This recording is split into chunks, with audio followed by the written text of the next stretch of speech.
In other news, the South African Human Rights Commission has launched investigations to address systemic challenges in the Northwest scholar transport sector. Many of the buses used are said to be not roadworthy and constantly break down, leading to pupils being late for school, among other issues.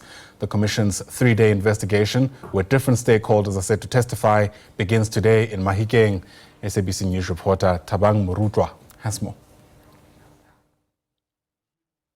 Good morning to you and the viewer at home. Yes, indeed, scholar transport remains a challenge for many provinces with rural areas, with no exception for the Northwest Province. You know, despite the Department of Community Safety and Transport Management approving and inspecting these buses, you still find buses that are in a very bad condition and that are not roadworthy.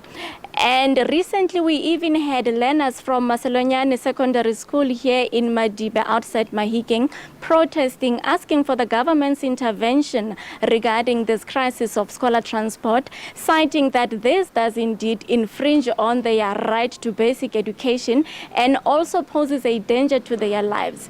Now, today the Commission is starting investigations in the Northwest surrounding challenges of scholar transport. To elaborate further on that, we are joined by the Commission's chairperson leading the investigations. To elaborate more, Commissioner Kwinana. Thank you very much for joining us here at SABC News. Thank you so much for having me, and good morning to your listeners. Thank you, you're most welcome. So yes, today you are commencing these investigations. What led to these investigations to be conducted? It was numerous complaints that were received by our provincial office here in Northwest. And I think they've done about site inspection of over 70. And having realized that the issues are definitely systemic, it was then that we realized that it is important to rather have an investigative inquiry in order to find out what are the issues insofar as scholar transport is concerned. We've also noted, as you rightly pointed out, rural areas and the underprivileged communities are the ones that really face the brunt. And we have noted that the scholar transport, most of the issues are that it is definitely unreliable, inadequate, and of course not accessible.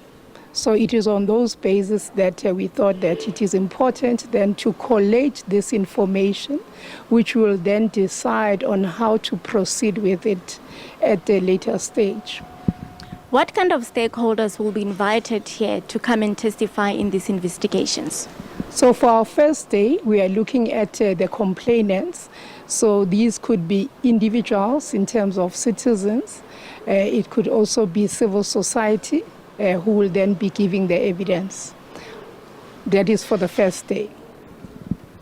30 years of democracy was just celebrated by the country, and you find that we still face this challenge of inequality, like you just said now, especially in rural areas, especially the farms, where people are working in the farms. You find that children in those areas are already discouraged by their circumstances. Will this challenge of scholar transport not eventually result in them dropping out of school completely? Yeah, now you're touching on a very important issue there.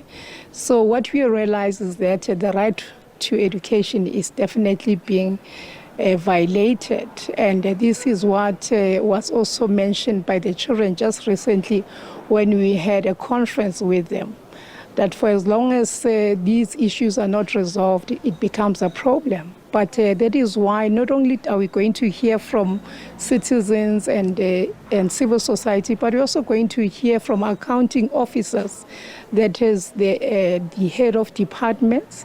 And of course, on the last day, we're hoping that the MECs are also going to show up. We do not really have confirmation that they are going to be here. That is for both community safety and transport as well as education.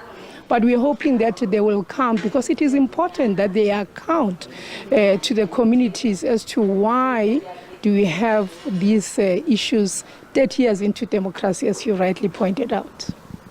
You find that there are areas whereby learners are in a different district municipality, and the closest schools to them are those in another district, like for instance, Strastrif's learners there in that farm.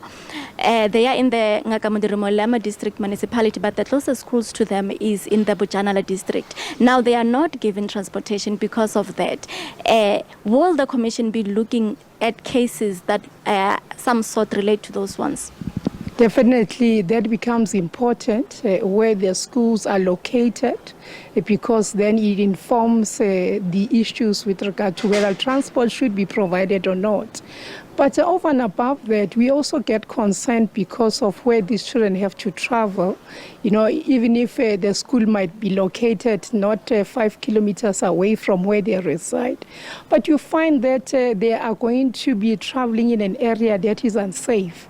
And that is a concern that we have raised with the Department of Education to say that they must look at each case on its basis. So it must not be just because it's 5 kilometers and therefore it's nearer, they shouldn't provide transport. They must still look at how is the place structured in such a way that it's still a safe environment for any child to be moving around in.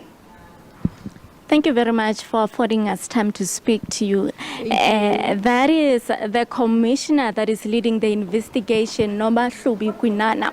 Today, the chairperson of the portfolio committee of the legislature, Freddy Sonakile, will be expected to testify in the first day of the investigations.